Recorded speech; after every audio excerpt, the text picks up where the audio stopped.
Off the Podium, coming back to you for another newscast. We're a week later than we wanted to be, but better late than never. We're here for all the latest Olympic news, sort of latest. It's maybe a bit old, but hey, that's what we're doing off the podium. So it was a fun thing to talk about today at the end, and I'm thrilled to welcome back the host of the Fantasy Five Rings podcast, Mr. Alex Loveless. Alex, welcome back to Off the Podium.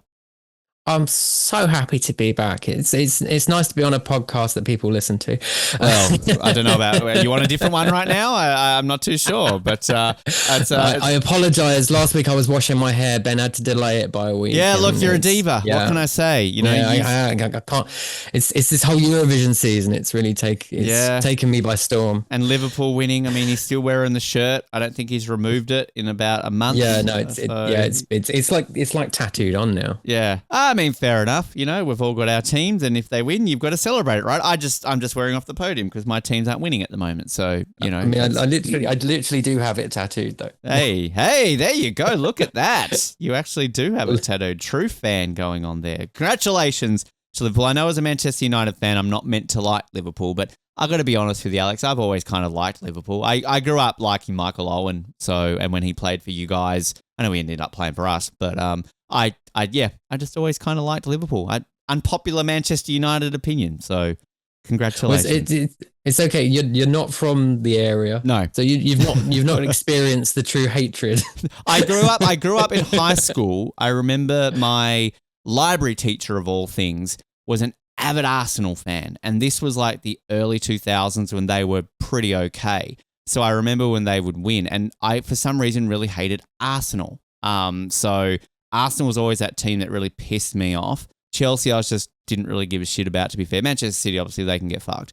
But growing up, it was Liverpool, and I've got a couple of good friends who are big Liverpool fans.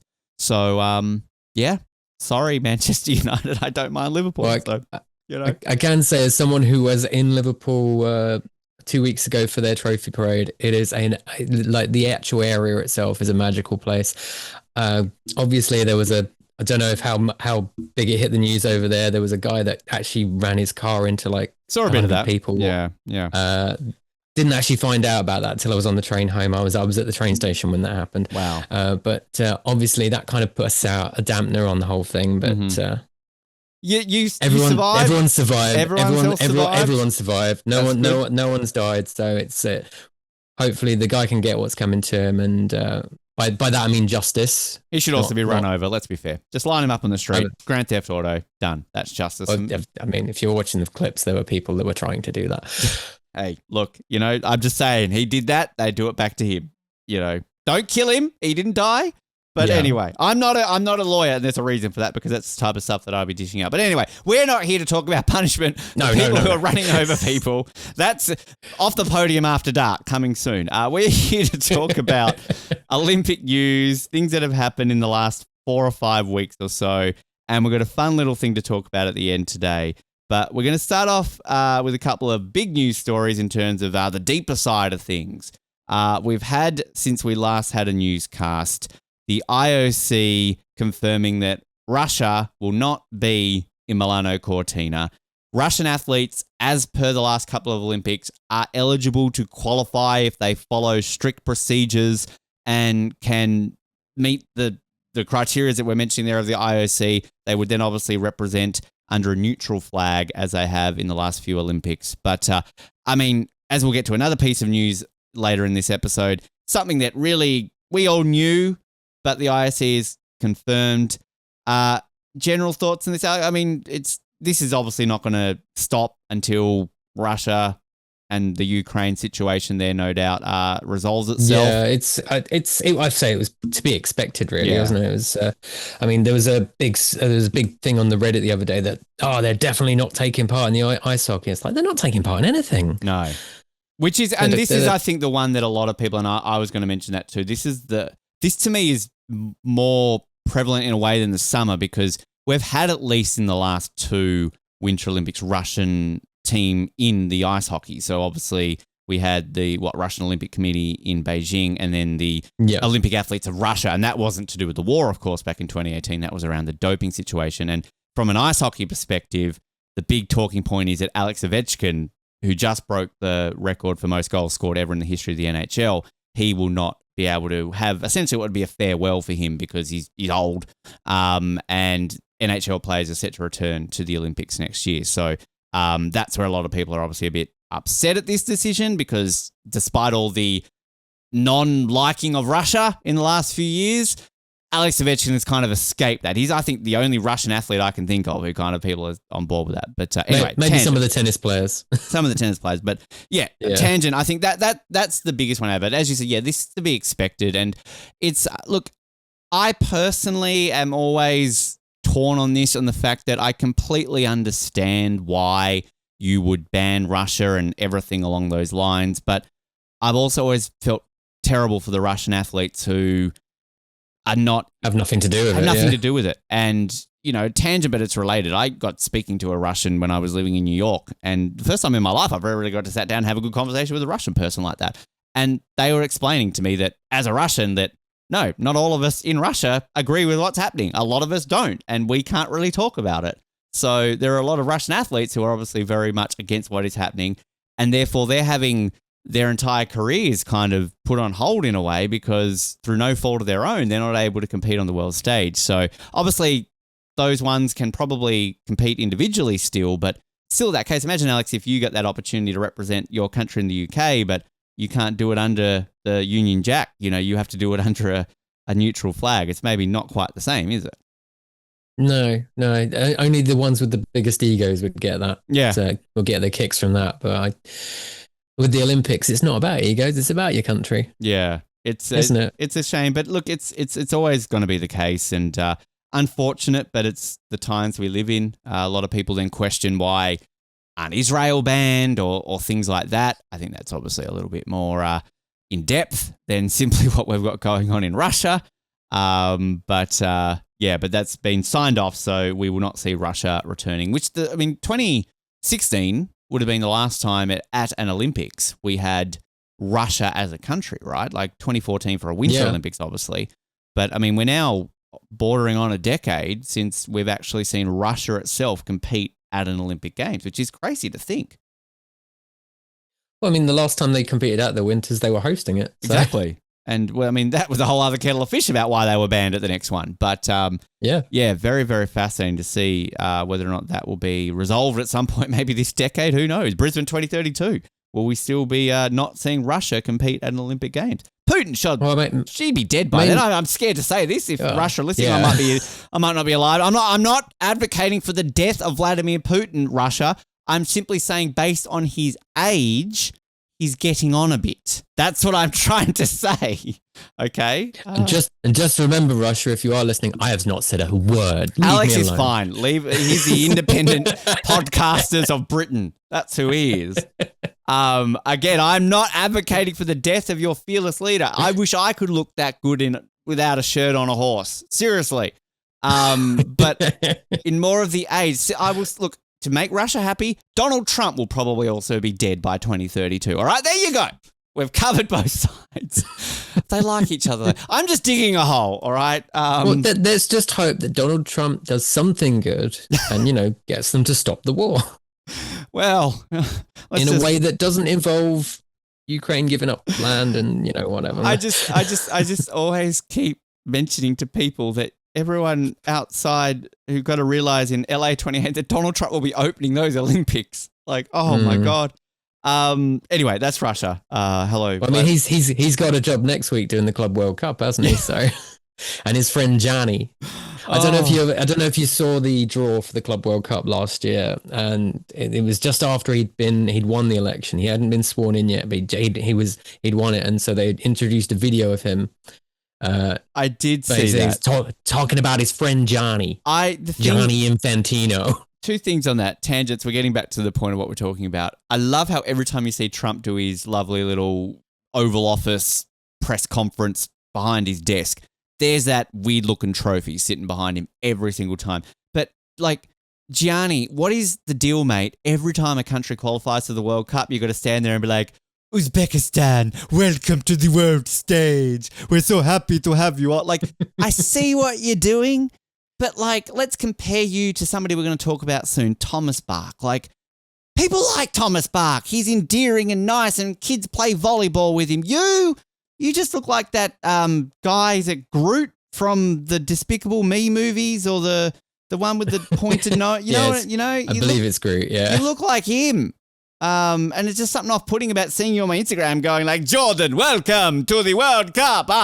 He's Thomas Bach. He's like Count Dracula again. I don't know. That guy's a weird-looking dude. Side note, I'm so happy that Uzbekistan and Jordan have qualified for the World Cup. Congratulations to Uzbekistan and Jordan. I've been a big fan of Uzbekistan over the last year since Paris. I got surrounded by their fans at Roland Garros. That was fun. So I'm on board with you. They were fun fans. Which during the Paralympics, they just kept showing up and winning things. Yeah. And so me and this guy at work, we're just like, we've been following them ever since. Yeah, no, good for them. I'm with you. I'm always on board. And obviously with this Men's World Cup being at 48 nations, we're going to see a lot more new nations qualifying. And at the time of recording this, fingers crossed, Australia only a couple of days away from confirming. Do not lose 5-0 to Saudi Arabia. Australia, please. All right, that's all I can say. Don't do a Germany in 2002. That was like 8-0, wasn't it? That Germany beat Saudi Arabia in the group stage. Yeah, love it. That was great time. Miroslav Klose hat trick started his journey to becoming the greatest World Cup I do watch replays of that match occasionally. It's as a German fan, it's a good watch. It's great. It's fantastic. Speaking of IOC, the World Boxing Federation. Now, speaking of the IOC, he says the World Boxing Federation. Obviously, we now know that the boxing tournament in LA is obviously confirmed and that it is going to be back in the hands of World Boxing. Obviously, the last couple have been in the hands of the IOC based around everything that's going on. Now, the issue around this is that they have announced that they are introducing mandatory gender testing for all of its boxers in its competition, which is putting a bit of a dampener on Iman Khalif, of course, the gold medalist in the women's welterweight last year. We know she faced so much scrutiny around her alleged gender, disgusting comments and commentary around her and her achievements. And now, essentially, with this ruling that the World Boxing have said that she's now potentially in doubt to compete at the Olympics in a couple of years' time. She's actually pulled out of an event during the week because there have been reports that a gender test failed recently. There was a news outlet that leaked a gender test supposedly confirming that she had tested as a male, not a female. And now this has just thrown the world into a spin. It's a touchy topic, but it's an interesting one, I think, Alex, and what this means for athletes like Iman and situations like this going into the Olympics. This is a topic of conversation that may be similar to an Israel-Palestine thing, like it's sort of not as black and white for some as it would be for the Ukraine-Russia situation. Well, I mean, with Khalif herself, she's not a man. It was proven last year when this whole kerfuffle started. Yeah, it was proven that she is a woman. She just has high levels of a certain testosterone. I don't know the words. We're not scientists. We're not political analysts. I'm not scientists. We might bug us. I'm just a nerd from the UK. Yeah, but she just had elevated levels of testosterone. There was no man there. There was no man. So I don't know the terms. They didn't look at a petri dish and go, oh, there's a little man in that dish. Okay. That's how gender testing works, funnily enough. You look at a petri dish, there's a woman or a man, or somewhere in the middle. I mean, there's been a whole load of controversy in this country about it recently. So, I think it's everywhere. To be fair. But, I mean, do you, this is a tricky thing, I think, that ultimately we know that every sport at an Olympic Games has a governing body, and therefore they control the rules for their sport 95% of the time. The IOC obviously get involved when it comes to an Olympics. They have rules that have to match with the world governing bodies, things along those lines. It's been a unique situation with boxing where obviously the IOC have been the ones who have been controlling this more recently. But it's intriguing to see how this will play out, because I guess if she fails gender tests, hypothetically, I'm not saying she will, but if she does, or even refuses to take them based on, obviously, as what you were saying, what has been proven in the past, like why should she need to do this? how that will lead in. Like, I don't know if the IOC can step in and basically force their hand. I don't know how that will work. But, yeah, like, where do you draw the line at gender testing? Are you only gender testing athletes who you suspect of being a different gender, or does everybody get gender tested? Because, I mean, it seems a bit unfair then if you're going like, you might not be the gender you say you are, so we're going to test you, yet you're not doing that for everybody else, if that makes sense. A good point. I mean, if you're going to do it for everyone. Yeah, everybody should pee in a cup and see if there's a man or a woman in the dish. We've got 3 years. Yeah. We've got plenty of time. Exactly. I'm sure every boxer can do a little bit of pee in a cup. It's not that hard. I don't know if that's how they test gender. I don't know. Personally, never had my gender tested, but I'm open to it. If somebody wants to confirm my gender, maybe I need that at some point in my life. Yeah. I don't know. But yeah, another interesting situation, obviously, with it. And we'll see how that keeps playing out, obviously, in the lead up for the next couple of years. I touched on Bach. We know we like to talk about Bach because he's the legend, the man, the myth, Olympic gold medalist fencing. He was just in Australia a couple of weeks ago, Alex. And it's a good thing because you can just walk the streets of Australia and you can smell legend in the air. Bad thing that I wasn't in Brisbane to see this, but of course he was here alongside Kirsty Coventry, incoming IOC president, and a bunch of other big wigs who are in Brisbane for a couple of days, basically to just make sure things are going okay. Like, have you built a stadium yet? Basically all that. But what I absolutely loved about this footage that we had of Bach in Brisbane is how friendly and engaging he was. They went to a high school in Brisbane and Thomas Bach played volleyball with kids. Now, I just want to say right now to those children, I'm probably legally not allowed to talk to children still, but this is through a podcast. They're not going to listen anyway. The point I'm trying to make is you have no idea how lucky you are, children. Like, you got to play volleyball with Thomas Bach. Take a moment to relish that in your time. They're probably like gone to school that day and been like, oh my God, who's this old guy? Oh, whatever. Oh, cool. And gone back home and, I don't know, playing Minecraft or whatever kids do these days. I have no idea. They TikToked, whatever. But you have no idea how lucky you were. Can I just put that into context, and you're not going to get this?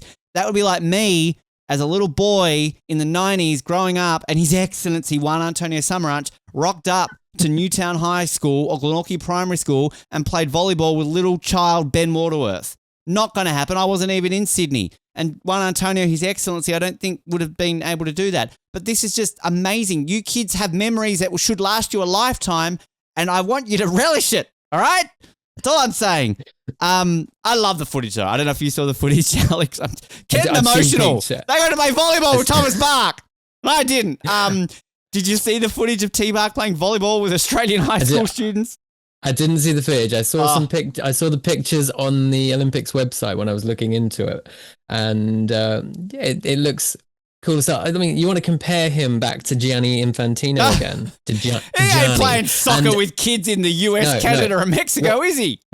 What he's doing is he recently did an interview with I Show Speed, the streamer. He's trying to get down with the kids. T-Bach is already there and with the kids. This is what we were talking about. In all fairness, the episode hasn't aired. Our Paris 2024 opening ceremony redux airing very soon. And we talk about this sort of Thomas Bach-assance, where he's come basically from this guy who a decade ago we're going like, oh my God, shut up, he won't finish talking, to this guy is amazing. He's playing volleyball with children. You wish you were that cool, Gianni.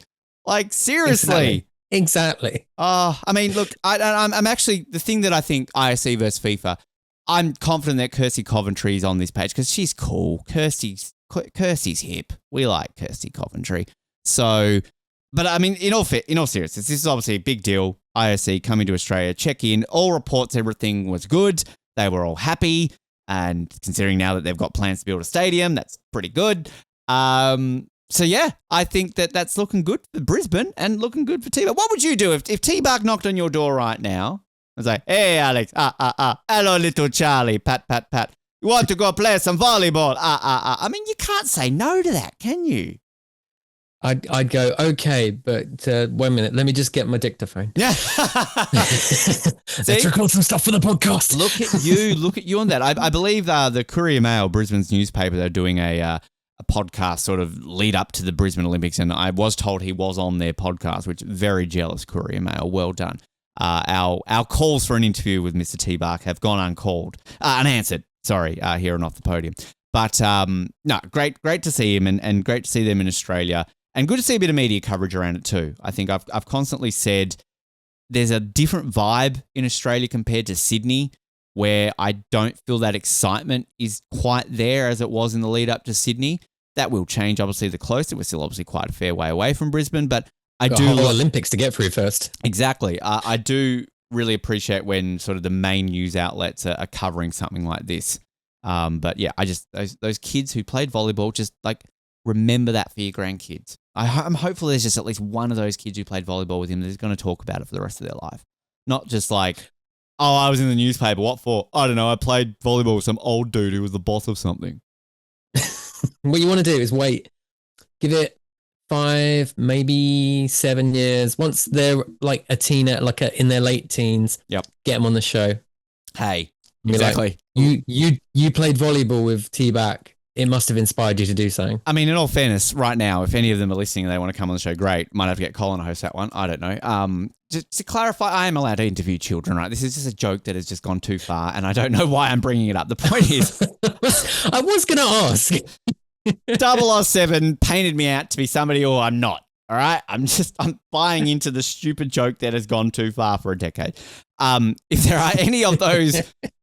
people from that school who want to talk about it, come on the show, please. I would absolutely. I mean, I've been in a room with Thomas Bach. I was like 5 seats away from him during that press conference, but I didn't play volleyball. Did you try and pick a hair off him, try and get like some DNA? Should have gone up to his. I actually wanted to take. They have the little white cards that sit on the table with the Olympic rings and say their names. I wanted to have that card, but the IOC are pretty quick to take the cards off the table. I did hold the sign. I do have a photo of me holding the official card that he held that said Salt Lake City 2034 that he had signed. So I do have a picture of me holding that. So that nice counts. One thing I'd like to add to the whole back in Australia. Well, in addition to that, apparently he also visited Guam in the same trip. Okay. And the reason I want to bring this up is I want you to find the picture when you get a chance. Okay. Because he is wearing the snazziest shirt. Oh, I'm all bored on that. It's like a local, like a Guamanian shirt, I suppose. Guamanian shirt. Is that oh, the there we go. Is this like blue, I think. It's like I'm seeing a pink one here. It's like a Hawaiian shirt, but I'm seeing it's like a pink Hawaiian shirt here at the National Assembly in May 25 in Guam. That is a shirt, T-Bark. I like it. Okay. Is this Guam 2036 on board for an Olympic bid, do you think? Or I mean, I'd be down with that. Yeah, it might sink the island, but wow, yeah.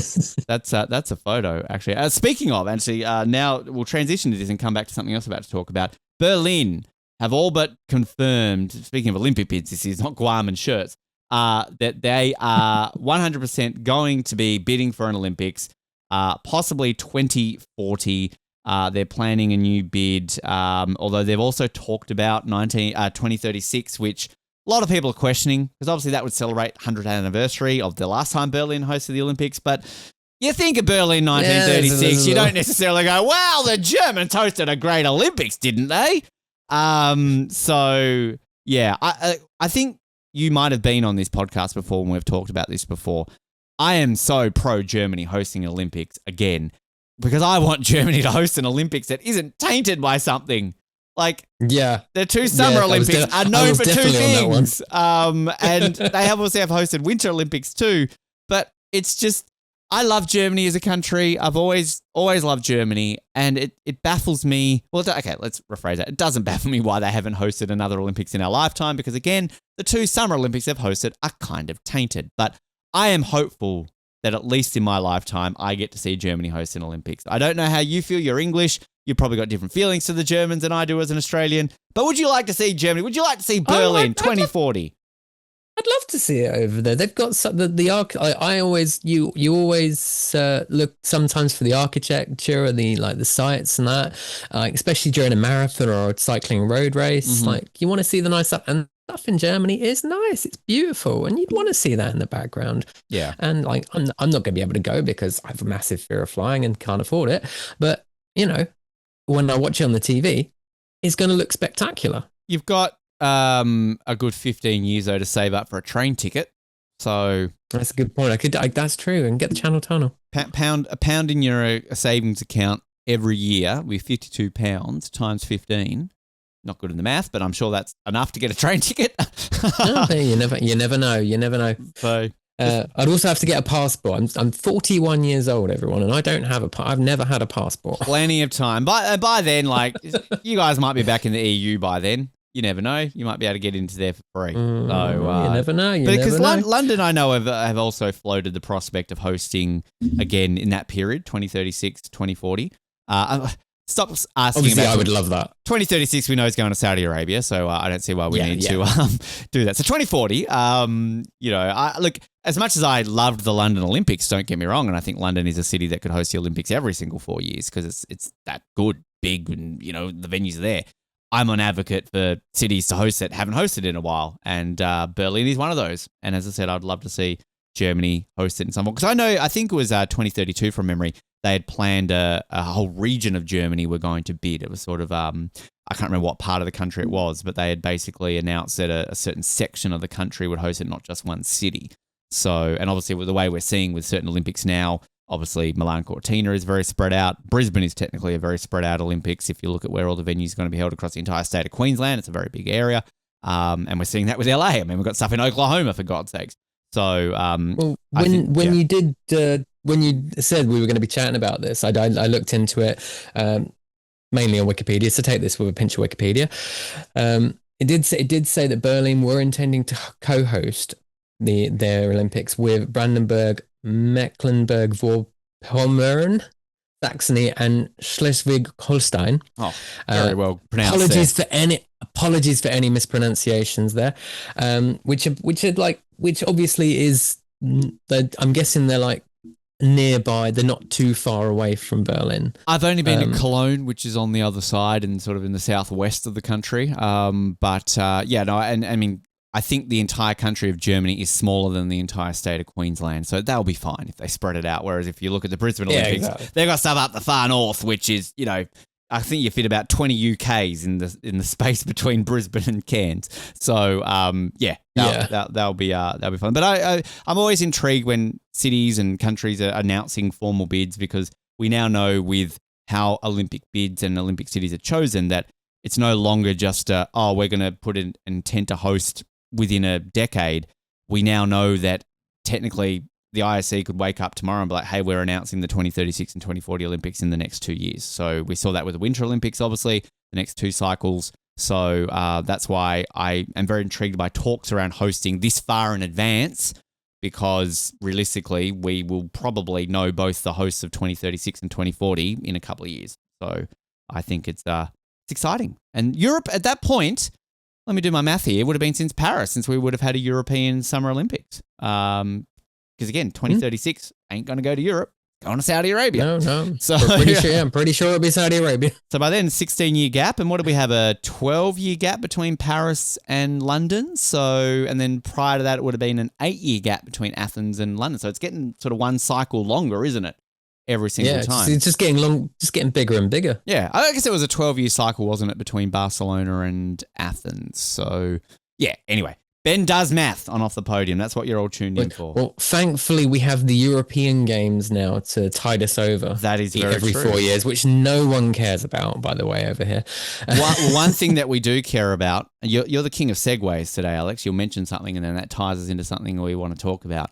The Games of the Small States of Europe have just taken place. Now, they were in Andorra, which congratulations to England, by the way, for your epic 1-0 win over Andorra in the World Cup qualifiers. Now, these were the least epic match ever, by the way. 20th edition, and these are for countries, funnily enough, who are considered small states of the continent of Europe. Specifically, Andorra, Cyprus, Iceland, Liechtenstein, Luxembourg, Malta, Monaco, Montenegro, San Marino. You brought this to my attention, Mr. Loveless, because I know you're a big fan of countries like San Marino, Liechtenstein, Luxembourg. We've talked about this before. And this is such an amazing idea for a multi-sport event. You said you watched some of it. I didn't actually get a chance to watch any, but I've got the medal tally here. We can talk about this. But tell me about your experiences about watching the 2025 Games of the Small States of Europe. Well, the first up, it came to my attention because I am sad and follow the Liechtenstein Olympic Committee. Everyone should follow the Liechtenstein Olympic Committee. That should be number one for an Olympic fan. And they have been so hyped over the last few months. Because they win medals, right? Well, yeah, exactly. They've as you can see from the medal table, they won 4 gold medals. Gold medals. Gold. They won golds. What's their winter tallies? What, like a couple of bronzes and silvers, aren't they? Or? Well, they've got a couple of golds in the winters and skiing, I think. Okay. But they're the only nation. They are the only nation. Like 30 years ago. Yeah, but they're the only nation to have won winter medals and not summer medals. Yeah. I suppose they do have mountains there, but yes, they've been hyping up. So I was like, what's this? A games just for small countries? Where my little Liechtenstein that I love will be on. By the way, if we did record last week, I would have had my Liechtenstein top on. Oh, I'm ashamed that I don't have a Liechtenstein top. Come on. So yeah, I was, when I found out it was on, I was like, I wonder if it's on live stream anywhere. And yeah, there was live streams on the EOC website, and I was watching it on an Andorran YouTube channel.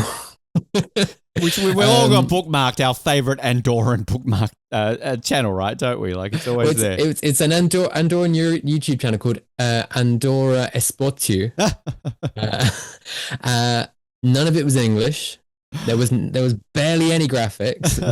So I didn't know who, like, I was watching Rugby Sevens and I didn't have a clue who was playing unless there was like close-ups, and I thought, oh, it's Luxembourg, Andorra. Got it.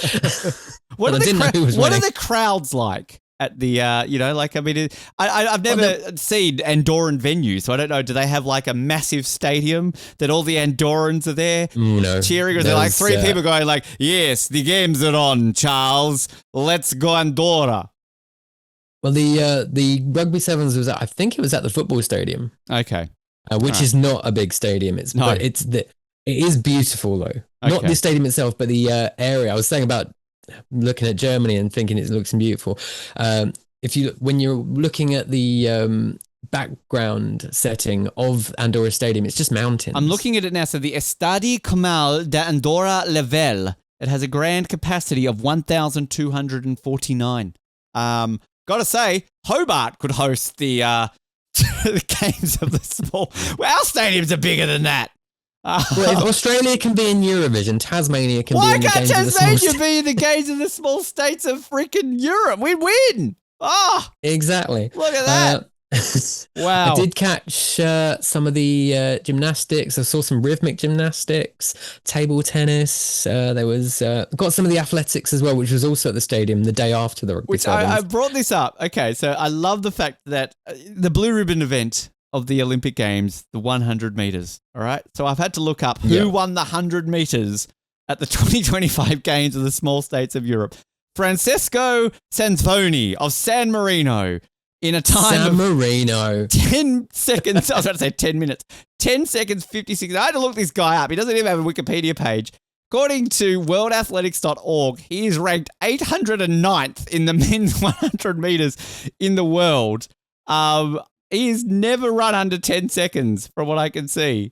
So good for you. And he is a gold medalist. He's a gold medalist in the World Small States Games of Europe. He beat Kolbinen Hobar Gunnarsson of Iceland and Beppo Grillo of Malta. In the women's 100 meters, that went to Olivia Fotopolo of Cyprus. She beat Alessandro Gasparelli of San Marino and Theo Panis of Malta. For Olivia, she's an Olympian. She competed at the Olympic Games last year and is also a European Games silver medalist. So she's actually a decent runner, Olivia. So not to say that Francesco isn't a decent runner in the men's, but when you're ranked 803rd and 809th in the world in the men's 100 meters, If you can win a gold medal in any event, you're doing all right. This is why this is such a beautiful event. It gives athletes like this that are ranked 800th in the world a chance to get a gold medal. And the beautiful. There's so much beauty about this is the fact that it only is held over 4 days. All right. There are 9 countries.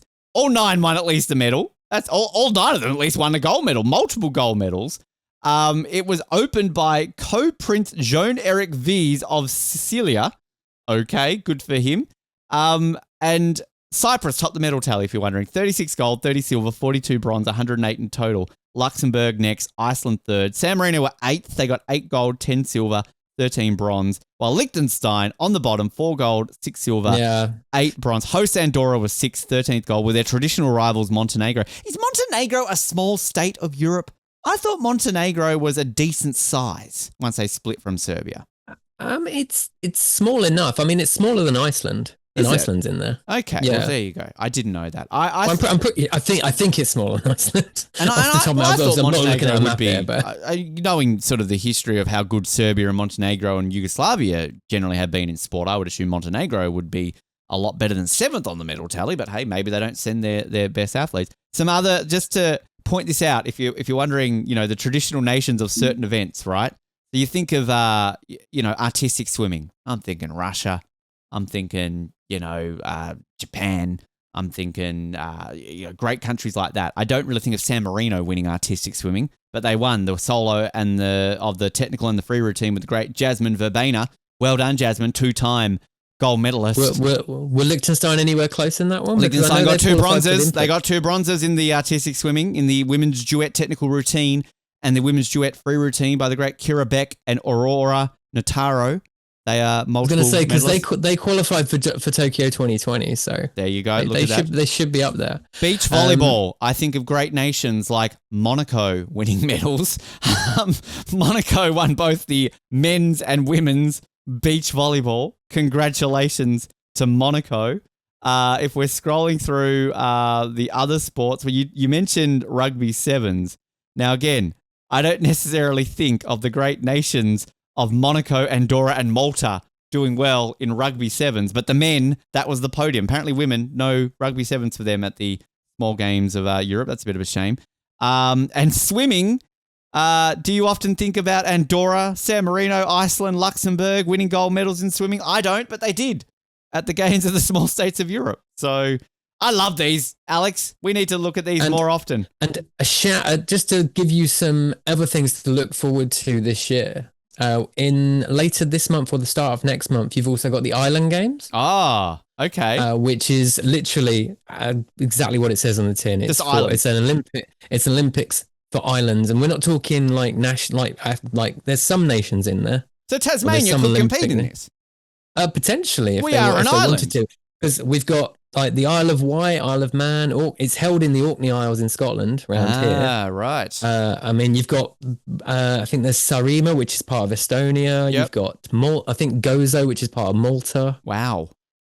So that's coming up, I think, either later this month or next month. And of course, the World Games later, it comes in August, I think. I got a, I don't think it was a direct invitation to me, but it was a targeted ad. Asking if I wanted to apply for media accreditation for the World Games. I'm like, oh, I could go. I think they're in China, aren't they? Did you say are they China? Yeah, they're in Chengdu. They are. So and they're going to be like that is basically the Olympics for events that aren't in the Olympics. And they're also test events as well. So a lot of these sports will get picked up by the Olympics based on their success, or also demoted. So I believe like karate now goes back to the World Games, and then like when softball and baseball haven't been, they sort of, so it's and it's a lot more open and relaxed. We've had a few athletes on the show have been to the World Games and talked about it, but they're very interesting. The last ones were in Birmingham in Alabama, weren't they? The same year we had the Birmingham Commonwealth Games, which was very confusing. I think it was at the same time, I think. It was very confusing. There's a unique thing about the World Games. I don't know if that will continue because it's a lacrosse thing. Mm-hmm. If I just quickly look it up. It was full lacrosse though, not this whatever the version they're having in LA. I was going to say Paris. No. We've missed that game. They have lacrosse, but they have an extra like country that gets involved. Oh, like that isn't an Olympic country. It's the country? Well, no, it's an unrecognized country without an Olympic committee. It's the Haudenosaunee Nationals, also known as the Iroquois. Ah, my favorite non-country. They are I think they are Native Americans. Oh, there you go. Okay, I'm all for that. That's pretty cool. So they entered the lacrosse in the World Games in 2023. I guess in 2022. Similar to I guess in Australia we will have representative rugby where they will have an Indigenous team playing a non-Indigenous team, and then New Zealand will have the Maori All Blacks as well as the All Blacks. So they'll have like a representative game where they've got so many good Maori players that they can just form the Maori All Blacks rather than the, non-Maori All Blacks, if that makes sense. So I guess that's a similar thing. So yeah, okay, there you go. I like that. And in fact, in the men's lacrosse at the 2022 World Games, mm-hmm. the Haudenosaunee defeated Australia to finish 5th. Of course they did. In the men's lacrosse. I keep mentioning it. I need to back my facts up. I'm 99% certain in the last World Lacrosse Championships, Australia won a silver medal in either the men's or the women's. I'm pretty certain we finished on the podium at a big international lacrosse event recently. You got bronze in the women's. There you go. In the 2023. I knew we did something in lacrosse. I knew we did. It's a sport, I'm guessing similar to the UK, where you really don't talk about lacrosse. No. Not one that almost no talk of it over here. No, not something that lacrosse is ever on a conversation over here. But there will be in 3 years' time. There definitely will be. The next World Games of the Small States of Europe are in Monaco in 2027. Now, as a Formula One fan and seeing that they struggle to host a Formula One race, I would like to think they've got some venues where they can have other sports. Otherwise, it might just be the Monaco Grand Prix. Well, they've got the Prince Louis II Stadium, okay, which is where they used to have the European Super Cup there every year. They have hosted twice before. I can see they've hosted, and the Diamond League's there as well. Where's Vatican City? Why isn't Vatican City represented in the games of the small states? Well, I want to see the Pope. He's from Chicago. He'd be doing all right. Did you know that the Vatican City is eligible to enter Eurovision? Well, why aren't they there? I know. That's just not on.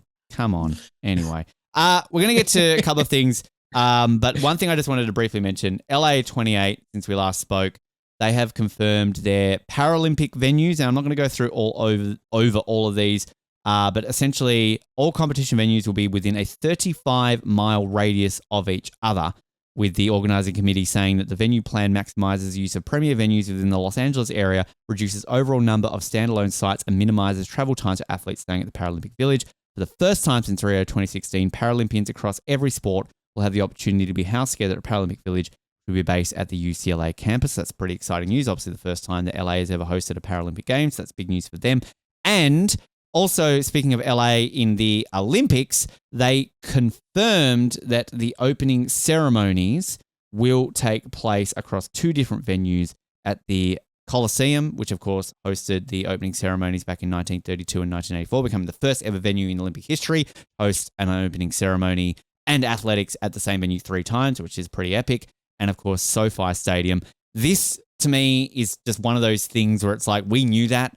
I think just they 100% confirmed it. It reminds me of, this is a weird connection, but I think you get where I'm going at. Remember all the hatred last year when the Joker sequel was released and everyone's like, oh, it's a musical, what the fuck? That was announced that it was a musical the day they announced it was happening. People just seemingly forgot that they announced it was a musical. So this to me is like, when everyone was like, oh, this is exciting, this is where the opening ceremonies are happening, I'm like, they announced this when they got the games. So this isn't really news. But yeah, I mean, exciting for both of those things. Alex, I don't know if you have anything to add. I mean, I'm excited to see the Coliseum getting to host it again because I think that's fantastic. 3rd time hosting an opening ceremony, a big deal. I'm looking forward to it, although I would like just one opening ceremony for the Olympics to go back to being in one stadium. Brisbane hopefully will be that one once if they build a bloody thing.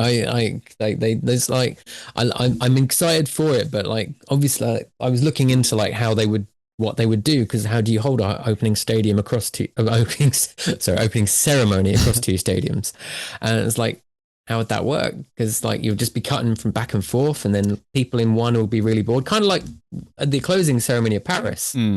when they did when Tom Cruise went and disappeared and stole the Olympics and took him to Mate, I was in that stadium. It was confusing. And you were sat there. Yeah. You were probably sat there bored for a good half hour. Half the athletes left because as soon as they saw Snoop on the beach, they were like, fuck, he's not in the stadium. We're going home. So when we had that epic, My Way song at the end with the fireworks, the stadium was half empty. Look, I was very skeptical of Paris's idea when they announced it, didn't like it, wasn't a fan, and it turned into one of my favorite opening ceremonies of all time. I think this has prospect to be a similar thing. I think the only detriment that Paris had, and you'll hear us talk about this in our Redux in a couple of weeks, is that it's purely made for television. And mostly ceremonies are, let's be honest. But that one I felt very bad for the fans. Talked to Patrick about that. He was there getting rained on. I was in a hotel getting rained on. And then the athletes also maybe lose a bit out of it. But every athlete we've talked about here who did the opening ceremony in Paris loved the experience of it. This is a similar thing in that, if you buy a ticket to the Coliseum opening ceremony, is that where the athletes are going to march, or are they going to be in SoFi? Are they going to spread them out? Like, what are you paying to see? But then from a television spectacle, it's LA, it's Hollywood, there's two massive stadiums. You're going to expect it's going to be an absolutely spectacle no matter how you watch it. So, but I'm with you. I prefer a one stadium ceremony. I think we're going to look back on the 2020s as that unique decade that had an empty stadium with a guy on a treadmill in Tokyo, an entire city having a opening ceremony in Paris, and two stadiums sharing whatever we see in LA. So 2020s might be its just decade in itself for opening ceremonies. And then hopefully, touch wood, 2032, now that we've got a stadium for Brisbane, they'll just stick there. I mean, Brisbane's not LA. Brisbane's not Paris. It doesn't exactly have the visual appeal or the prospect of sharing stadiums for an opening ceremony. So I think 2032 will be back to normal. So we'll see how it is. I did look into what they could be doing for it. And one thing it said on Wikipedia, again, take this with a pinch of Wikipedia. Mate, Wikipedia is the source of all knowledge. You're completely fine in using it. I applaud you. There was a suggestion when they first decided it, because as you know, as they said, they mentioned it like 3 years ago they were going to do this. They said that the prologue of the opening ceremony could be at the Coliseum. Mm-hmm. And then with the final leg of the torch relay beginning from there, and then going to the other stadium, and then the rest of the opening ceremony would be at SoFi. It's with a big screen. That works. The LA. I think that's. That would be good. Yeah, and look, this is, and no disrespect, I love having you back on this show, Alex. I'm not trying to say this by wishing you weren't here, but obviously, if we had Jamie on right now, we've had in the last two, he's in the area. He could probably give us a bit more of a rundown. I mean, look, I've been to LA multiple times, but I've never been to the Coliseum, and SoFi basically wasn't built every time I've been there. If I look quickly on Google Maps, it is a 30-minute drive. LA traffic, it's probably about a 3-hour drive. So, I mean, that doesn't seem too far away. It's about 8 miles, according to Google Maps here, which would be about 14 kilometers. 8 mile walk would be about 2.5 hours. It's 2 hours 46. That's at my speed. So, 2 hours 46. I thought they were further than that. I honestly thought they were a lot further away than that. So that's not too bad. It's a sensible last leg. Yeah. Yeah. Or last few legs. Like that's a good 15 people doing the relay. It's doable. And based on how long opening ceremonies go for. Yeah. And if Tom Cruise is involved again, he's running half of that anyway. So and once you've got the whole Parade of Nations to get through first. Yeah.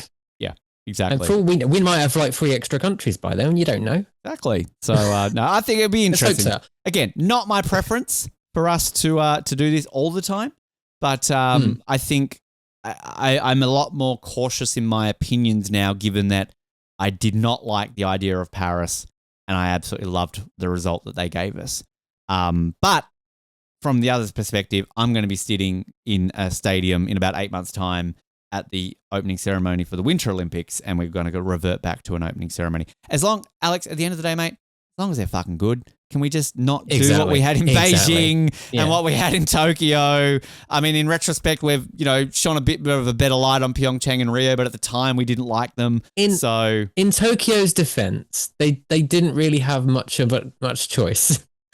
Like there was no But crowd. a man on a treadmill, like, I mean, you're like, if you remember, because I've watched I created a highlights video for it for my, but so Must have I been could pretty watch short. it in height. Yeah, it was. But you've got that. There's a couple of sections. You know, the bit where he's doing the pictograms. Come on. yeah, that was fine. Look, I think, to be fair, when we've done our reduxes, I think Tokyo and Beijing have come up a couple of times and we've gone, nah, we're not doing them again. But in all fairness, we were quick to say, yes, let's do Paris again. So I think we are now, I'm not going to spoil what the one is that we're doing after Paris, but it's not Tokyo or Beijing. It's one that we're very excited to do. But should Beijing or Tokyo come up, I think enough times pass where I would revisit them. So we'll see how that goes. But Milan, I'm hopeful for, just because Turin was a fantastic opening ceremony. So we'll see how that goes along there. But yeah, LA 28, things are plugging along there. Now, I've got a fun thing to talk about. Just a couple of things though before we get to that. Brief update on some Team OTP athletes and some of the results they've had. The big one I want to start with, because last newscast we did in this very weird period talking about the World Mixed Doubles Curling Championship, where we're talking about our great beloved Australians, Dean, Hewitt and Tali Gill. At that point, they were undefeated. We were talking about them going, very deep into that tournament, Olympic qualification. They made it straight through the semis, as we know. They lost that semi-final to Scotland, sadly, but then they went on to win the bronze medal. Congratulations to them. The first time ever Australia has won an international curling medal of that nature, and to get a bronze. They were on the podium. Fantastic. The heartbreaking news for them, though, because obviously we had the interview with them not long after that we had recorded before that, and Dean and Tali talked about that essentially if they medalled at those games, they would basically be set qualification for the Olympics next year. They wouldn't have to go through the qualification process like they did for Beijing. Things would be hunky-dory. Unfortunately for them, how it all played out is that they had to make the final based on how it all played out with the medals to guarantee themselves a place in the Olympics, because Estonia had done so well previously in the year before. Their points essentially put them ahead of Australia. So Australia, if they had beat Scotland, made the gold medal final, they were in the Olympics. They lost. They beat Estonia in the bronze medal, but how the point system works, they just missed out on direct qualification for the Olympics. So they were very torn. You could see it in their emotions that they were obviously very happy that they won the bronze medal, but they were obviously very disappointed that they now still have to go through a qualification later this year to confirm the spot in the Olympics. So really massive congrats to Dean and Tali. We are beyond proud. As we've said on this show, they're almost like our children. We've been on their journey for a very long time. So we're so happy that they got that World Championship bronze medal, but obviously heartbreak that they didn't get direct qualification. But they still can make it, Alex. They can fingers crossed for you. Still fingers make crossed it. For you. And I've got to say this, Dean and Tali, if you're going to lose to anyone, to me, it's got to be Scotland or Canada, and you lost to Scotland. So I'm, as a proud quarter Scot, and sorry, Alex, they are Scotland. I know they will be the UK at the Olympics. Don't worry, they'll be winning us golds. Come January, February, they'll be winning us the golds. I love the fact that at the World Championships they actually represent Scotland, not the UK. So they probably, like, it's first choice they'll be Scotland. Yeah. Second choice they'll be anyone else. Third choice they'll be no the UK. Disrespect to your country that they will be representing in the Olympics. A big congratulations going out to Jack Wallace, who won gold as part of Team USA in the World Para Ice Hockey Championships. They knocked off Canada 6-1 that recently. Jack, of course, multiple Paralympic gold medalist who we had on the show many years ago, and saw his social media during the week doing a lot of promo for NBC in the lead up to the Paralympics next year. And congratulations to him for getting that one. Oceana McKenzie was 7th in the recent World Cup at the Salt Lake City Sport Climbing. Congratulations to her. She's still doing very, very well, top 10 ranked, going great guns there. Matt Denny, our favourite discus thrower, took gold in the Doha Diamonds League recently. Congratulations to Matt. He's doing great form.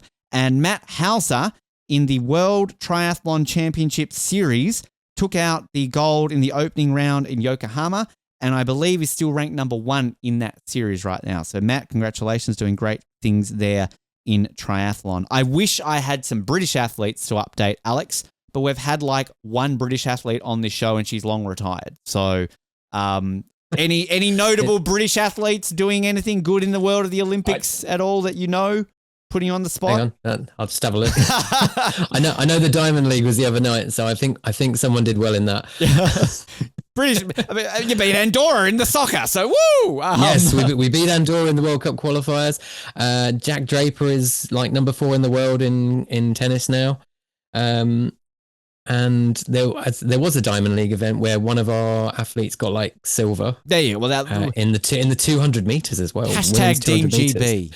But we've got like Keely Hodgkinson's always does well. So you know, people like that. Josh Kerr got one in the Grand Slam track as well the other week. Did the women's rugby sevens not recently win one of the World Cups? Did I see that? I think maybe, or am I making that up? Potentially, I don't follow that one. You're doing all right in places. I mean, the UK aren't sucking like they used to. We do fine where we try. You know, yeah. we do all right. And as we know, fact, one of our cyclists literally just won the Giro d'Italia, didn't he? Sure, I bet he did. Good for him. My cycling follows aren't that long. Although he's a side tangent. We're about to obviously have the Tour de France. The Tour de France is massive in this country, like to the point where, you know, it's obviously on very late for us, so it starts at like midnight, goes about 3 a.m. But I know so many people who, like, they don't follow cycling as far as I know anywhere else, but when the Tour de France is on, my social media feed is filled with it. And I think it's the Cadel Evans effect. Since Cadel Evans on the Tour de France in, what was that, 2005 from memory, you know, Australia have really fallen in love with the Tour de France. So I don't know, is it big in the UK at all? It's pretty big. I mean, surprisingly, I actually like watching it. I don't mind it. I'm not opposed to it. Normally the only cycling road cycling specifically I watch is at the Olympics. I watch the road race, the time trial. But when the Tour de France comes on, it's big on. It was on Eurosport, but that channel's shut down. It's on ITV over here, and they'll show highlights and live footage, and I will sit there and watch it. It's and like we have cyclists that do quite well in it, and it amazed me that we didn't actually win it. Like none of the British cyclists didn't win it until 2012. Well, that was when Bradley Wiggins won. Well, I will correct myself. Cadel won it in 2011, Ben, not 2005. But no, Cadel Evans was the first Australian and only Australian to ever win the Tour de France.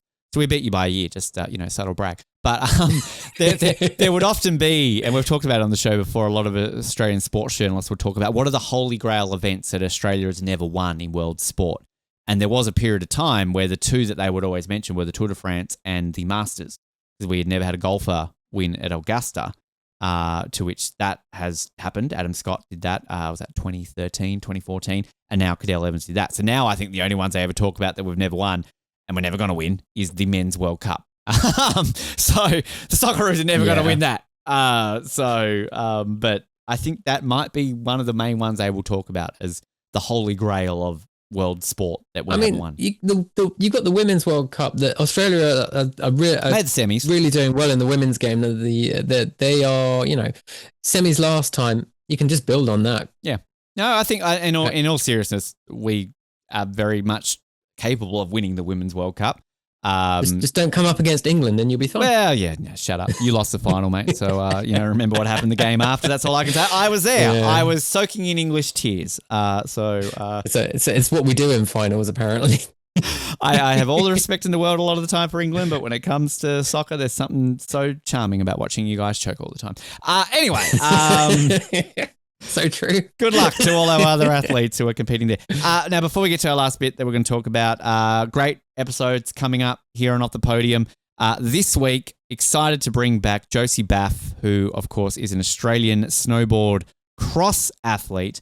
Now, she competed in Beijing. We had her on just before Beijing, and she talks about her role in those games. And, of course, recently, in the last couple of years, has been kicking ass, multiple World Cup medalists, won a World Championship silver medal, and is very much a prospect of a medal come the games next year. So here is a snippet from our chat that you are going to hear this week from the great Australian snowboard crosser, is that correct? Anyway, Josie Baff. Did you sort of, including pin trading, village life, anything along those lines, any sort of fun moments or sort of experiences along the way in Beijing?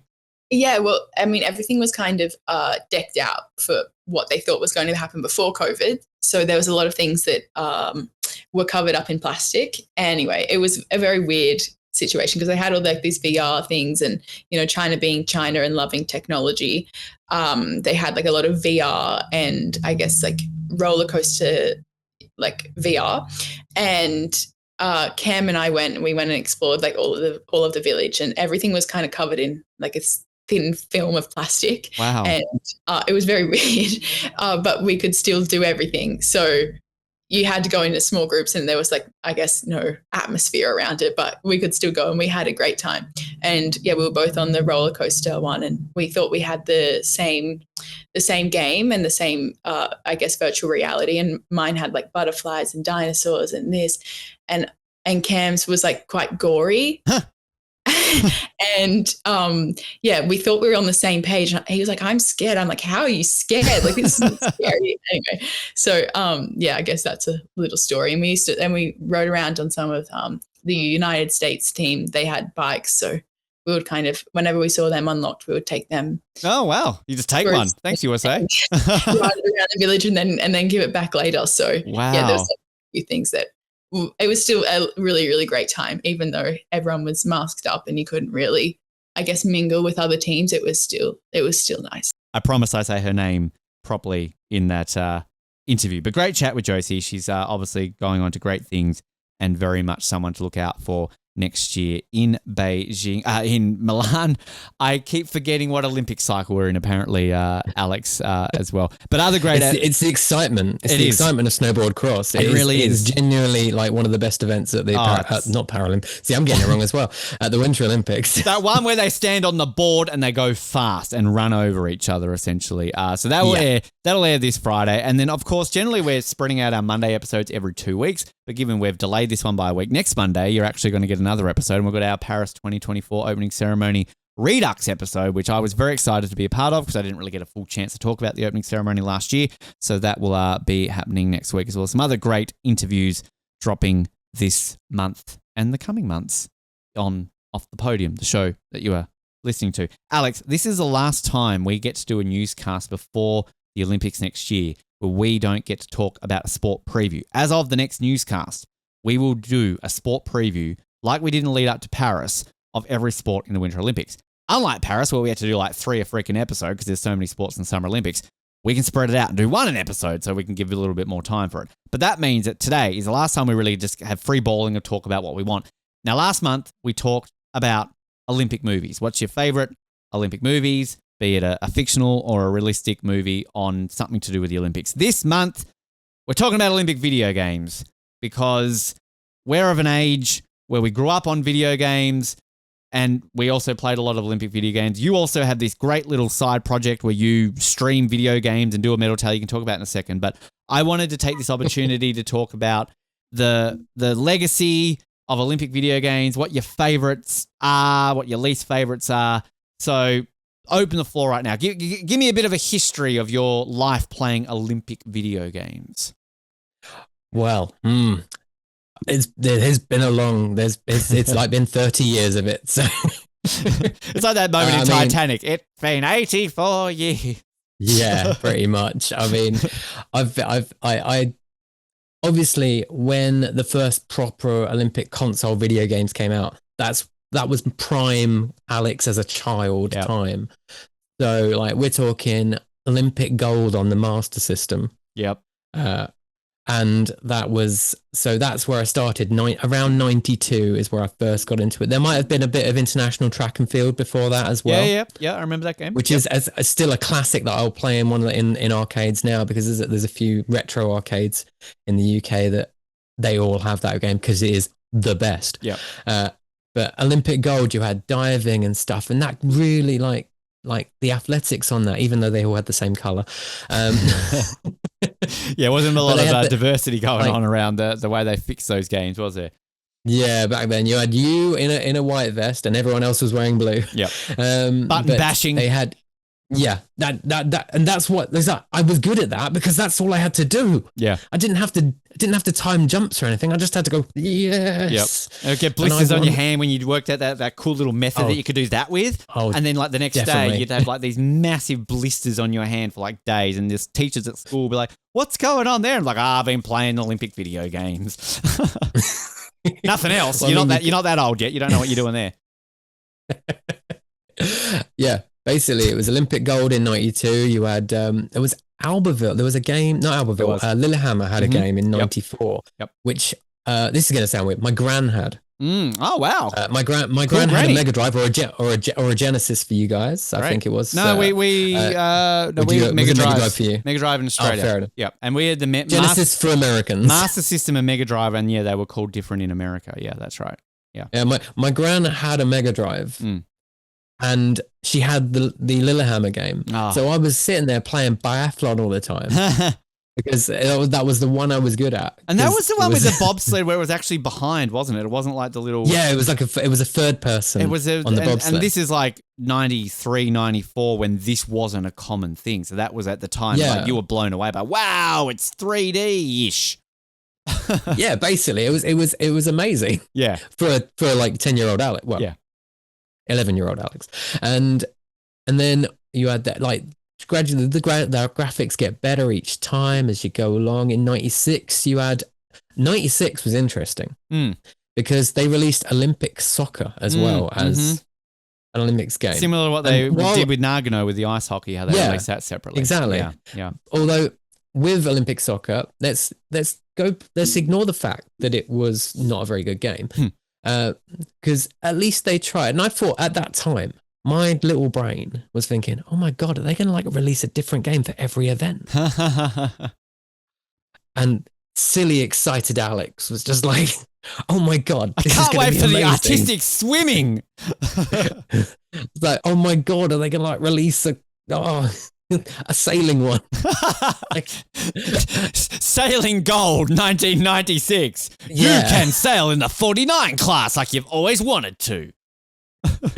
Exactly. It was like I was so excited thinking there was going to be all these games, and it didn't happen, unfortunately. I'd be down for that though. Like seriously, like you could just think of the little things that you could actually do with those games. Yeah. Like, have you always wanted to play dressage on the Sony PlayStation 1? Well, now you can with Atlanta Dressage Gold. Could you imagine a dressage game? Oh, mate, that would... You know, the weird thing is, if you think about some sports that honestly are boring to watch, are some of the best video games. Like, I actually really... Golf. Like, I'm literally about to say golf. I'm nothing against golf. I cannot sit down and watch it.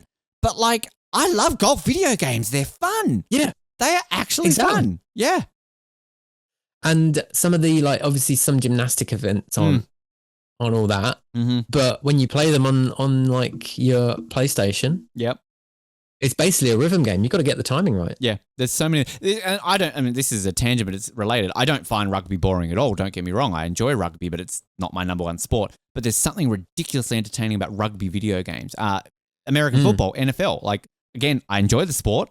But a lot of my knowledge from it came from playing Madden, because once I'm playing Madden and how strategic it is, you're like, I get what a down is now. I've got to do that. Oh, so then I could like watch the real sport because of the video game. So no, sometimes video games do make sports better. Now, the ones I was saying there were the early ones. Yeah. Yep. The best ones. Now, if we're talking about the greatest, this is obviously opinion. Other people will differ, and I'm going to discuss this with Patrick Riley from this show. He's going to come onto my show, and we're literally going to have a video game special. Where we're going to talk about conversation. Exactly. When you sent me the message, it's like, oh, this will be great practice for that episode. Warm up. The greatest one, in my opinion, and I'm not just saying this not just being biased because of where it was. See where you're going. But the greatest Olympic video game, in my opinion, is London 2012. Interesting. Okay. Now give us your if this was a debate, your leading argument, I guess. The graphics were amazing. You could change you could change team members. You don't understand how little a little thing like that makes it amazing. You had an amazing selection of countries, an amazing selection of events. like you had, I think it might not have been London. There was like certain events where you have to do certain things. And like there was one where it had the 1500 and the 800 and the 800 meters. This might be Beijing, which is a very close second. Yeah, no, I remember I know what you're talking about. Yeah, they were different. And like you had to get the timings right. And it was the same with the swimming events. And then I believe there was cycling events as well. The one where you were talking where you had to roll the stick around and stuff. Rowing, the rowing event, the single sculls on London 2012 is literally one of my favorite events on a video game, on an Olympic video game ever, because I was that fucking good at it.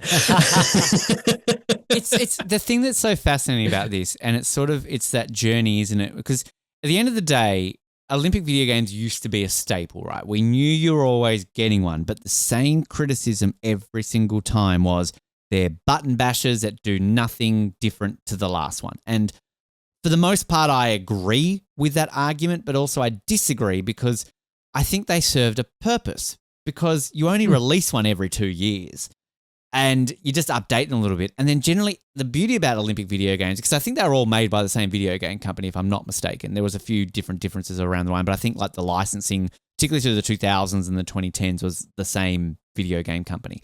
But they at least changed them up where I think the longevity of them was the events. So like the thing that always excited me was what you'd have your staples of your athletics, your swimming, you'd have your staples, but then certain ones would have different ones. So like I remember, like say for the winter ones, for example, I think it was Turin had this like epic cross country one that I'd never played before because it was all 3D. It was unique. Then like Vancouver had short track for the first time, I think ever. And all of a sudden like, wow.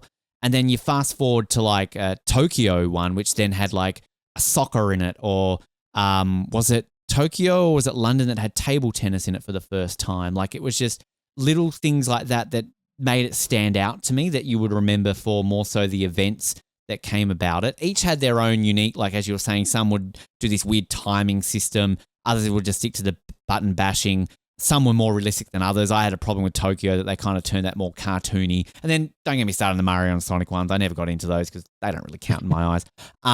But yeah, like it just, they were so diverse. My personal favorite, similar path to you, as a kid, I played Olympic Gold. Lillehammer was the one that I think I got very first time.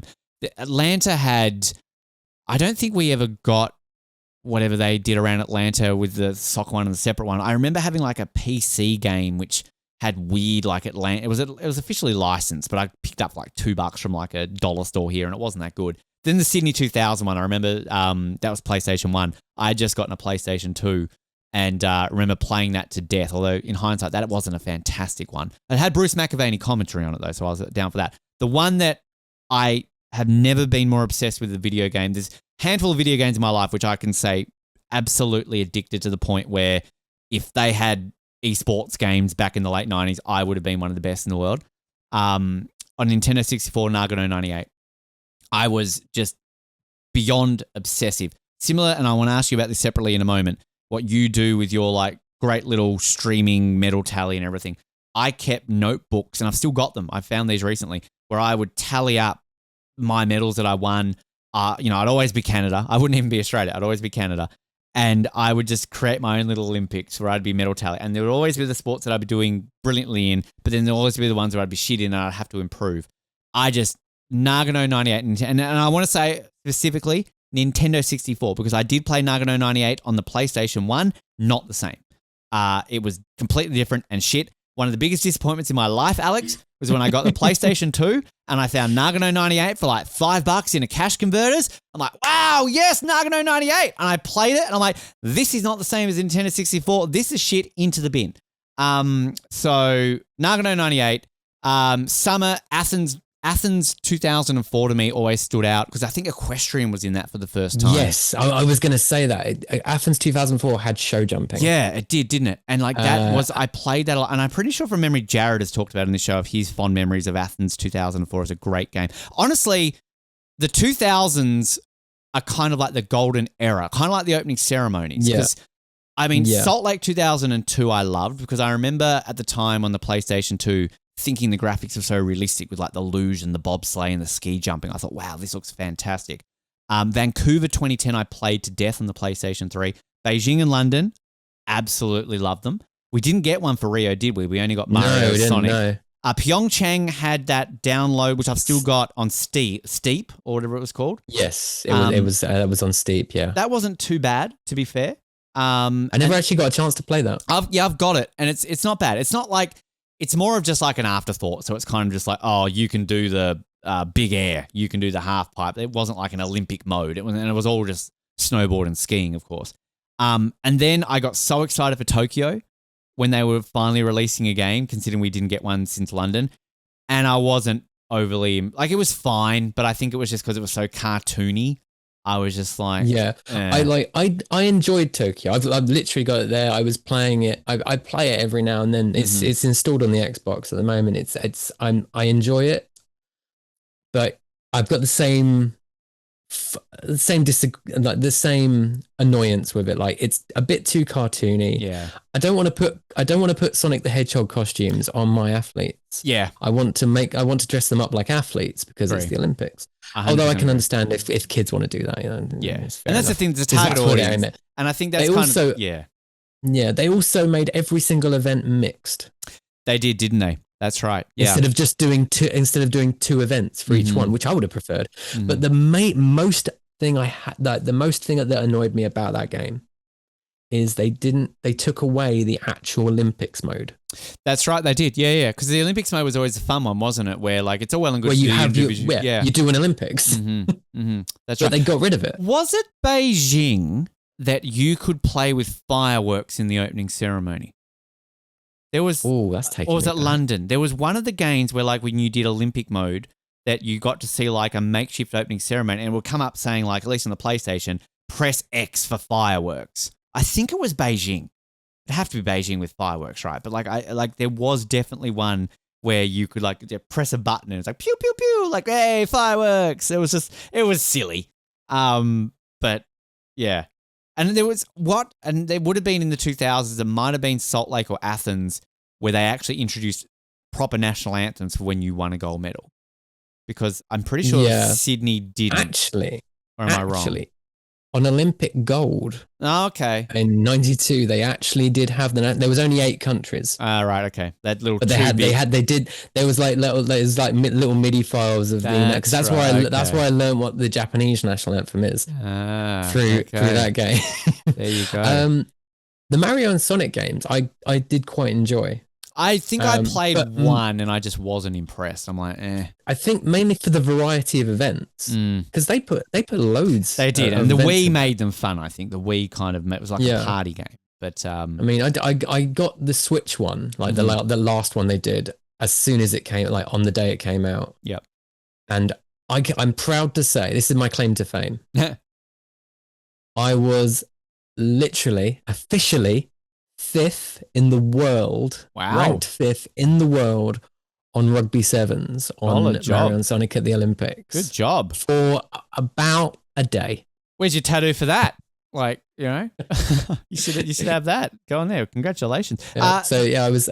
There was. I was going to say you're one to talk about this because I never played. Apparently, there was I've never heard of this one. Olympic Games Jam, Beijing 2022. Was that like a Chinese exclusive? I didn't play that one, but it was a mobile game. Okay. That after Tokyo, they decided to stop licensing it to. So you were saying that they were all made by the same company. So from the first lot were made by, I think, US Gold did them, and then in the 2004 to 2020. They were made by Sega. Sega, okay. Then they sold the rights to a mobile company because the IOC wanted to focus on mobile games and NFTs. Of course they do. Yep. Very modern.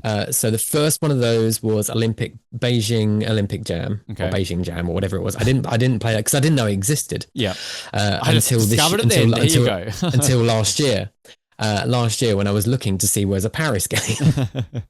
And I found out there is one Paris game called Olympics Go Beijing 22. Not Beijing. Olympics Go Paris 2024. Paris really obsessed with the Beijing games. Like, let's do this more.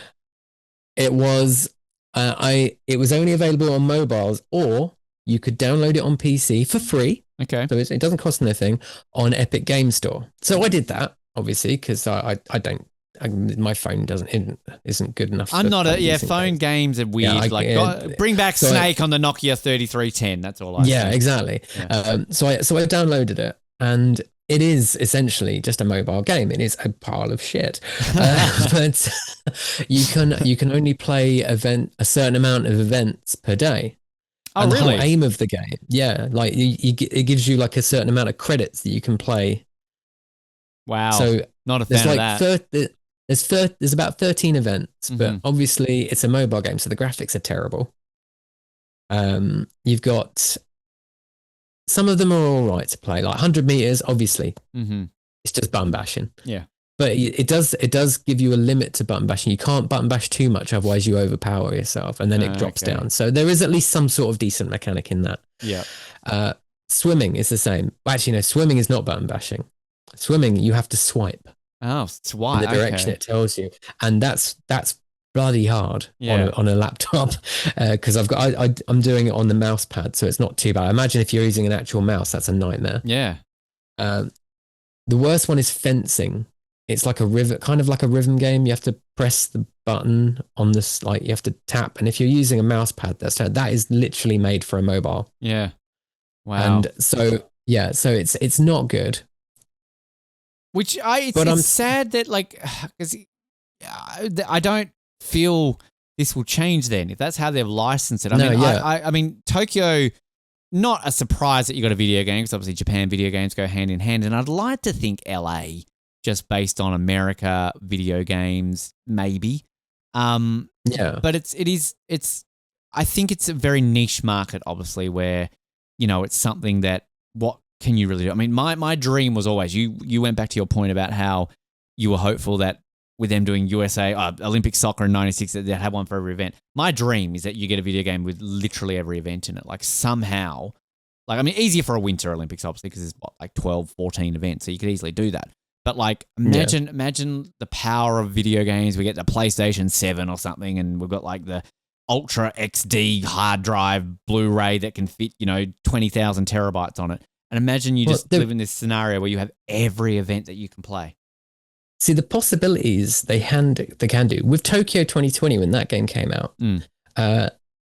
As this is when it came out in Japan. They didn't actually release it in the UK or the US until a year later or 2 years later. Yep. But when they released that, they released it with 4 events missing.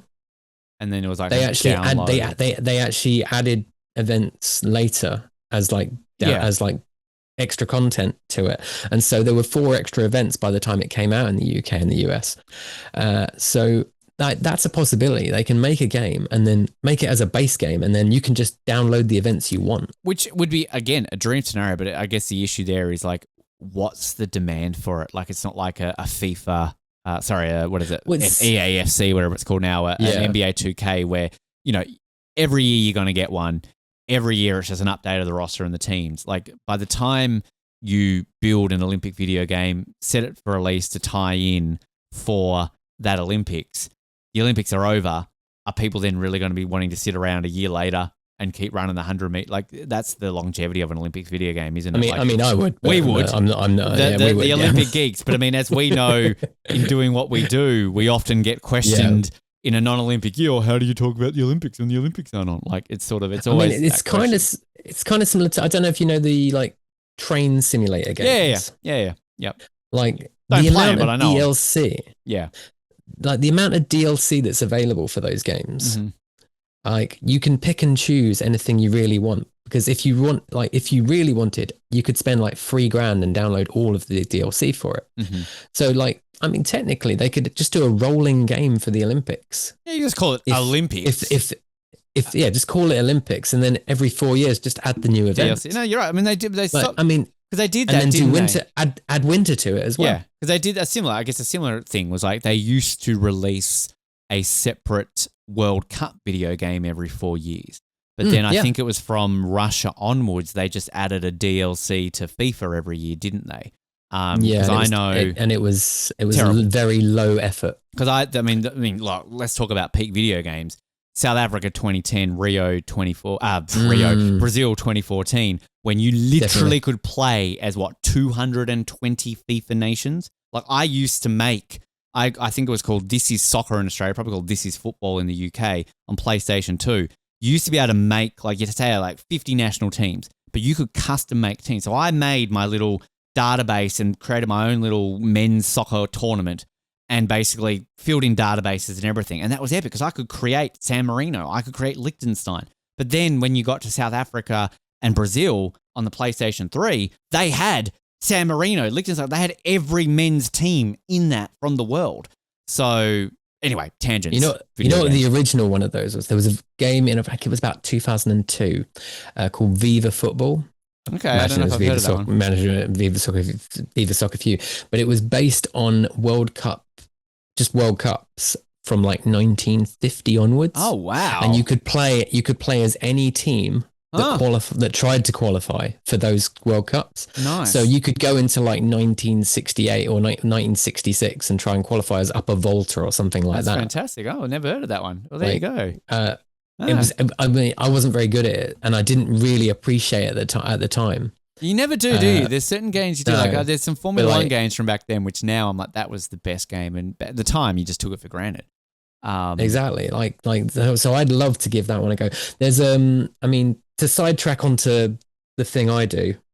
Tangent, mate. I was going to ask you about it. Go into it. So I'm currently running it. In fact, called the 2025 Games. Mm-hmm. It's a follow-on it's a sequel, if you will, to something I did 2 years ago called the 2023 Games. I know it's not original.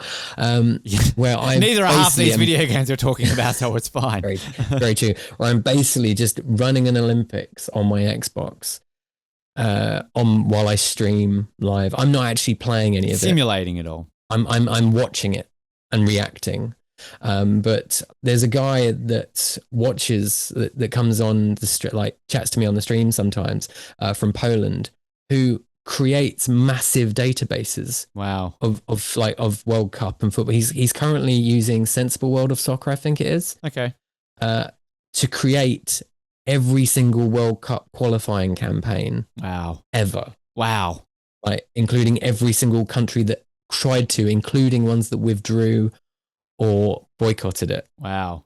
And he's like saying, "So which country are you on now?" It's like, "Oh yeah, Zaire," and stuff like that. So he's doing 1970, and it's like, that's really cool. That's the kind of shit I would have done. Well, I would have done when I was a kid. When I was a kid, I would have done tournaments. The first one I did properly, I did a tournament called the Drunk Red. My YouTube channel was called Drunk Redhead. I'm sober now, but I was drunk. I used to drink a lot. I'm not. It's 10 in the morning on a Sunday, and I'm drunk. Australia. You wake up. I did a Drunk Redhead World Cup using like FIFA 15, I think it was, and just used all the international teams on there. Yeah. And simulated them all, and then uploaded the highlights to my YouTube channel.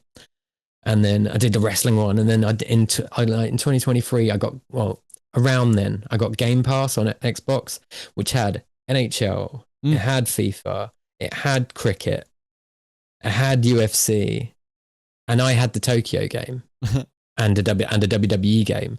So I did this. I decided to do a qualifying tournament to get to do. Well, I decided to do this Olympics, and then to decide. So I've got a men's national competition, a women's national competition, men's club competition. Because obviously on FIFA you've got masses of clubs. Yeah, you've got cricket.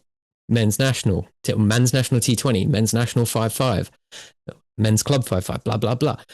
Ice hockey, men's national, men's club, men's junior national. It's on there for some reason. Oh, junior hockey is a big deal. I've discussed this with Colin. Yeah. I spoke to Colin about that. He was like, I worked for a junior team in Canada, and it's a big deal. Yeah. And then they had like UFC, you've got all the weight categories, and the WWE, you've got weight categories, and then all the different events that you can do. So I decided to just do an Olympics on my YouTube, on my Twitch channel. And it's so addicting. I mean, look, I haven't given the time to it like I'd like to, but when you told me about it when I was on your show and I dug into it, I'm like, wow, this is so in depth. So I'm really hopeful I can sit down and maybe catch you when you're doing it live one time or doing it, because like Alex literally is getting this like events and then making medal tables and just like you even do like an opening ceremony where literally you sit there and watch on the video where you're like, oh, and here's Australia and here's China. Like it's just the level of detail you do is fantastic. That opening ceremony is painful. I do a video I do a video that shows an athlete from each country. And then with the flag just says like, these people are definitely going to be there. And this year, because I included Olympics Go Paris 2024, that shite game that I was just talking about. I included that for the 100 meters, the 100 meter freestyle and the rowing. Mm-hmm. And so, but you don't know what countries are going to be in that. Okay. So I did all the countries that are definitely going to be in it. And then I did a mini video afterwards that took ages to make where I said, and they might include these ones. They should pick that up for the Olympics, right? Like, oh, and maybe we'll have New Zealand. Yeah, it's just a race to see who gets lucky there first. draw. Pull it out of a hat. But then after that, I literally do the draws for every single tournament. Wow. In 2023, the whole opening ceremony thing took 5 hours. So, and you're in the midst of this now. Really slow drone. And you're in the we're in the middle. We're in the middle of it at the moment. I say we, it's me and the cat. You and Charlie. Charlie counts. Me and Charlie. You're on the organising committee. Yeah, we're in the middle of it at the moment. Today is on day of recording is day 41. How many days is this? Like St. Louis? It just goes for 8 months.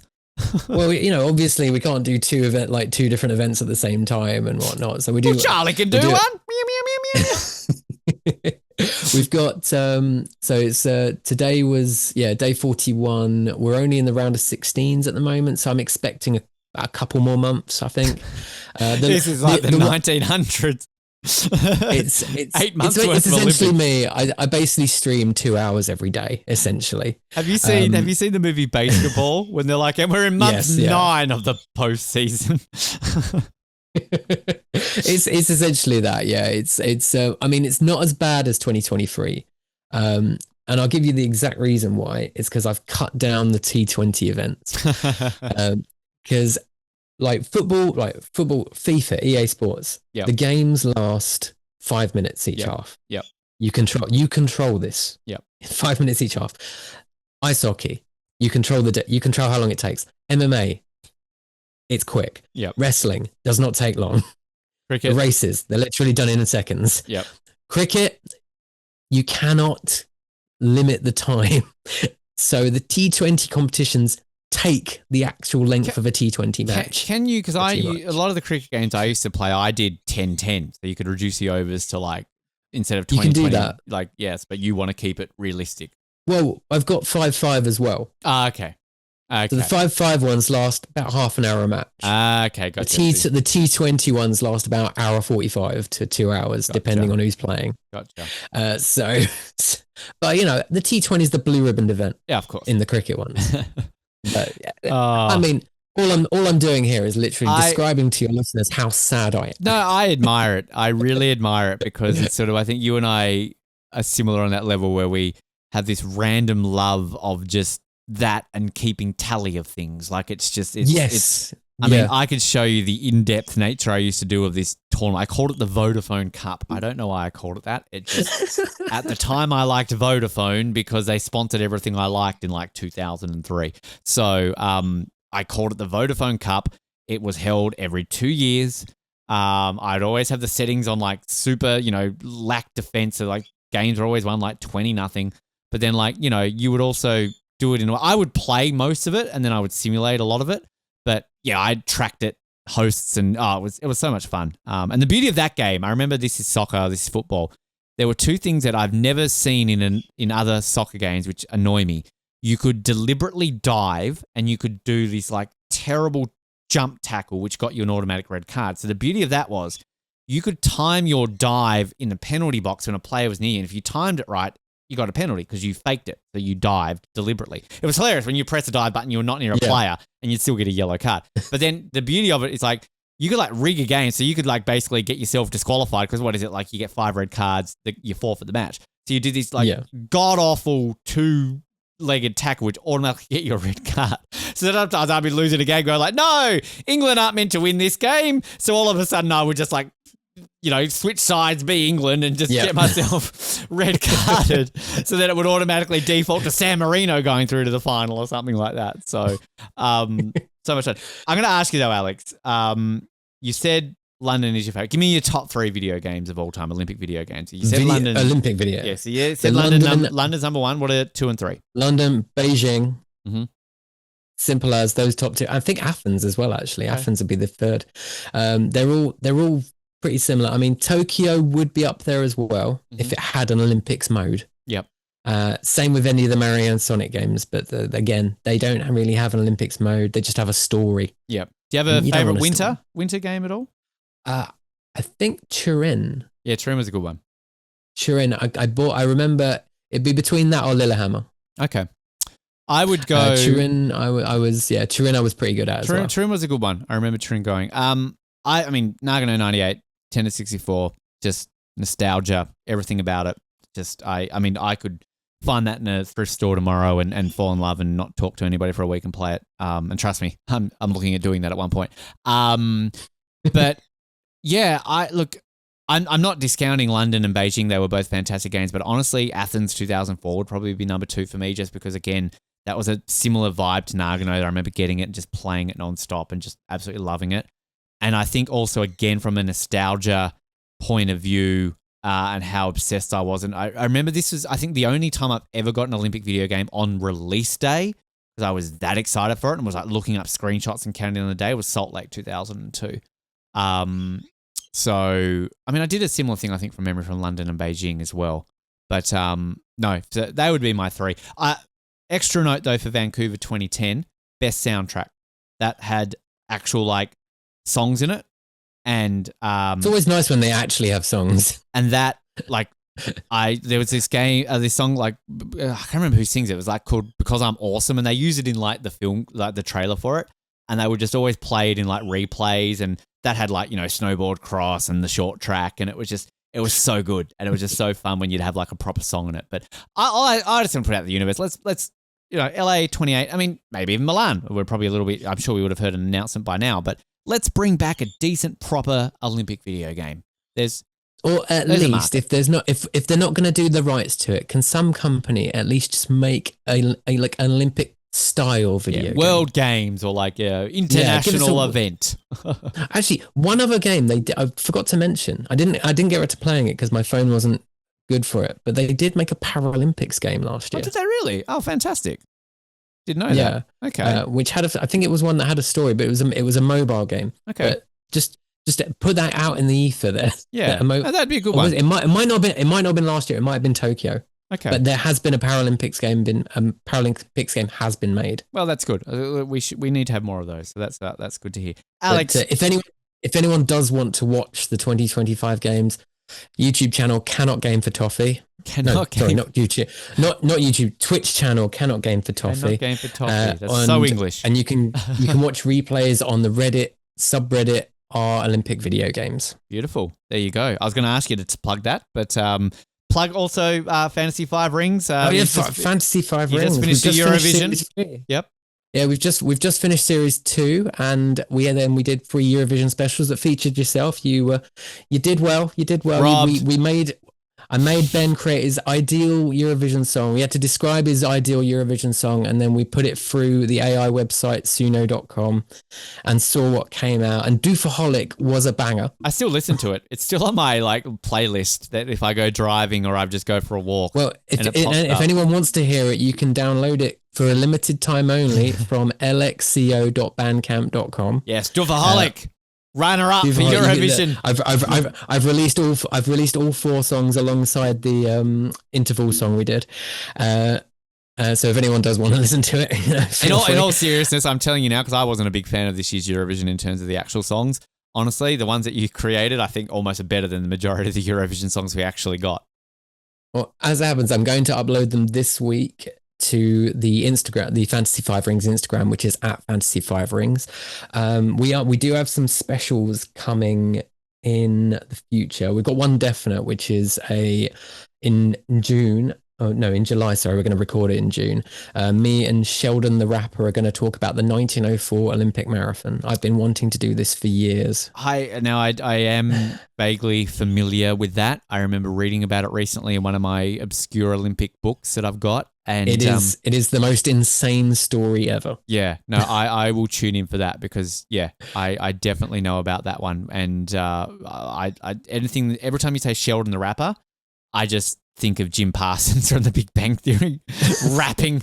But no, I'm very intrigued for that one. So. I'm going to basically educate Sheldon on that one. He's gonna sit and react to everything about it. He doesn't know what happens.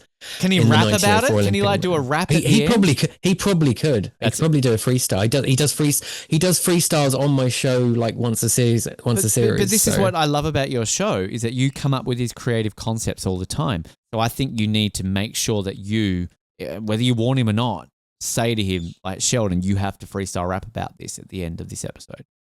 He would be down with that as well. He would definitely. See, we have a series finale each. We have a game that runs the entire series, which Ben has taken part in both series, where you fund your own Olympic team, decide how much you want to put on sports, and Ben won this year's gold medal tally. The gold one, at least. No, not the overall medal tally, but he won. Not the Ben medal tally, the one that I believe should be used. And so our series finale is we do the game, but to try and break up because essentially the series finale is us reacting to spreadsheets, and trying to make it fun. So we do a little quiz. I'd quiz Sheldon about things, and then I make him do a freestyle rap, and we talked about creating our own Olympic movie this one. Hey. As well. He does his freestyle raps every now and again. Although if you're going to listen to the series finale, I would recommend listening to maybe a few of the other episodes first, so that you know what they're actually talking. Because the series finale is essentially talking about what happened earlier in the series.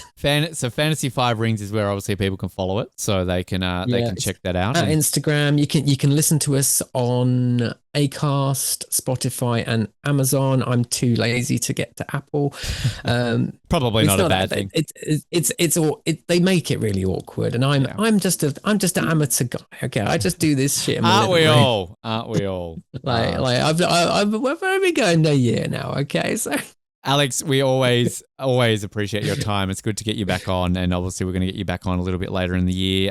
You're going to be on our ski mountaineering. You're going to be previewing ski mountaineering a little bit later in the year. So I'm glad you put your hand up for that. I look forward to it too. Next month, we're going to kick things off. We're hoping to have Patrick back on the show, and we're going to kick things off with snowboarding. So we don't do these in any order. We just basically, I go to the guys and girls who come on the show, like, what do you want? And they first in, best dress. So snowboarding it will be for Patrick, and we'll see how that goes out there. As I said, Josie Baff this Friday, our Paris 2024 opening ceremony, Redux review next week. Got a couple of great other interviews dropping later this month as well. If you like bobsleigh, you're going to like some of those. And next month, get excited because not only do we have another newscast, we're also doing our Athens 1896 review finally. We've put that on the back burner for a bit, and we're finally getting around to that. And a couple of great interviews next month coming your way with some Olympic and Paralympic medalists, including 2 who are almost in GOAT status. So just pointing that out there when it comes to that. OffThePodiumPod.com if you want to get involved, like, subscribe, do all those things. Alex, you seem like you wanted to jump in there with something before I say goodbye. Oh no, I was going ooh, because you said there were some goats, so I was going ooh. I thought you were going to be like, oh, is it like make some other noise? Alex, always appreciate your time. As I said, if you've enjoyed this episode today, my name has been Ben Mortimerth, and if you haven't, it's been Noah Groves. Good night.